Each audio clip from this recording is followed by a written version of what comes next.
श्रीमद् रामचंद्र चरणौ शरणं प्रपद्ये। प्रिय बंधुओं, भगवान नाम एकमात्र ऐसा साधन है जिससे हम अपना ही नहीं अपितु सर्वत्र जगत का कल्याण कर सकते हैं।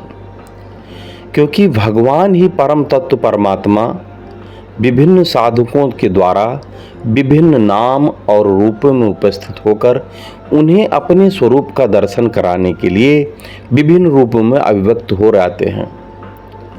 भगवान श्री नारायण, श्री शंकर जी, श्री दुर्गा जी, श्री सूर्य, श्री गणेश जी और इन पांचों के विभिन्न अनंत स्वरूप बनकर हमारे समक्ष सदा सर्वदा विराजमान रहते हैं। इनके अतिरिक्त अन्य अन्य धर्मावलंबी जो विभिन्न इष्ट हैं वह भी वही हैं। यहाँ तक कि नास्तिकों का नहीं है और आस्तिकों का है, ये दोनों भी वही हैं। और इसलिए हमें स्मरण रखना चाहिए कि साध्य तत्व में किसी प्रकार का कभी भेद न होने पर भी साधन के भेद से उनमें भेद होता है। अच्छा, साध्य का स्वरूप तथा साधन प्रणाली रुचि, भाव, अधिकार के अनुसार विभिन्न प्रकार की हुआ करती है, आप भी जानते हैं और होनी भी चाहिए। सारी साधन प्रणालियों को एक करने की चेष्टा तो व्यर्थ प्रयास या पागलपन ही है। कोई कहे कि दक्षिण के कन्याकुमारी, उत्तर के बद्रिकाश्रम, पूर्व के आसाम प्रांतीय शिवसागर और पश्चिम के कश्मीर, सभी जगहों के लोगों को काशी आने के लिए शुरू से एक ही मार्ग ग्रहण करना चाहिए।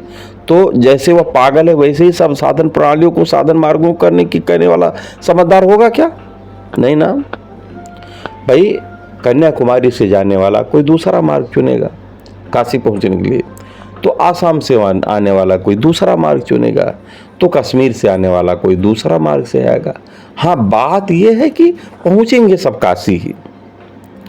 ऐसे ही हमें ये भी स्मरण रखना चाहिए कि सौम्य प्रकृति वाला पुरुष कभी कराली काली, छिन्न मस्ता, भगवान नृसिंह, प्रलयंकर, शंकर आदि की उपासना नहीं कर सकता। और क्रूर प्रकृति वाला व्यक्ति भगवान मुरली मनोहर, श्याम सुंदर, हंस वाहना, सरस्वती, शांत सदाशिव की उपासना भी नहीं कर सकता।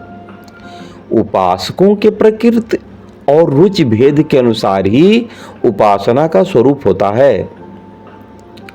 परमात्मा एक ही है, इसी से किसी भी नाम रूप से सर्वशक्तिमान, सर्वोपरि, सर्वरूप, सर्वातीत, सच्चिदानंद घन पर ब्रह्म परमात्मा की उपासना करने वाला एक ही सत्य तत्व की उपासना करता है, क्योंकि ईश्वर एक है।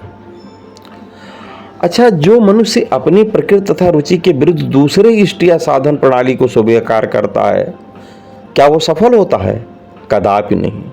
और जो लोग किसी एक साधन पथ पर चलते हुए व्यक्ति को उस पथ से हटाकर उसकी पद्धति के विपरीत दूसरे पथ पर घसीटने का प्रयास करते हैं, वह उसका अहित ही करते हैं, भला कभी नहीं करते। इससे वह पथभ्रष्ट हो जाता है, नए पथ पर चल ही नहीं सकता और अकर्मण्य होकर जीवन नष्ट कर देता है, अपने आप को भ्रष्ट कर देता है। इसलिए मान्यवर, अपने अपने पथ पर चलते रहना है और दूसरे पथों पर चलने वालों के लिए भी यही समझो कि ये सभी पृथक पृथक मार्ग से हमारे ही प्रभु के धाम की ओर आ रहे हैं।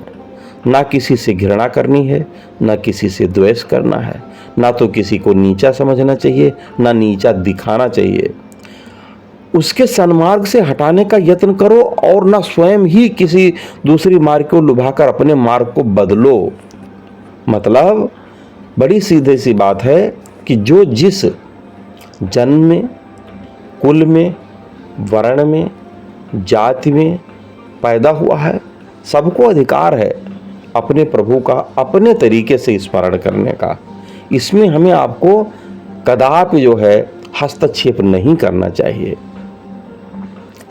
क्योंकि हमेशा याद रखिएगा, विभिन्नता में ही प्रभु के संसार की शोभा है।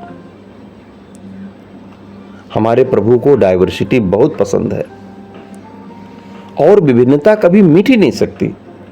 अपने अपने साधन पथ पर चलकर इस विभिन्नता में नित्य एकता को देखने और सारी विभिन्नताओं के आत्म मूल के परमात्मा को प्राप्त करने में ही हमारे मानव जीवन की चरम और परम सफलता है, ऐसा ही माना जाता है, ऐसा शास्त्र कहता है।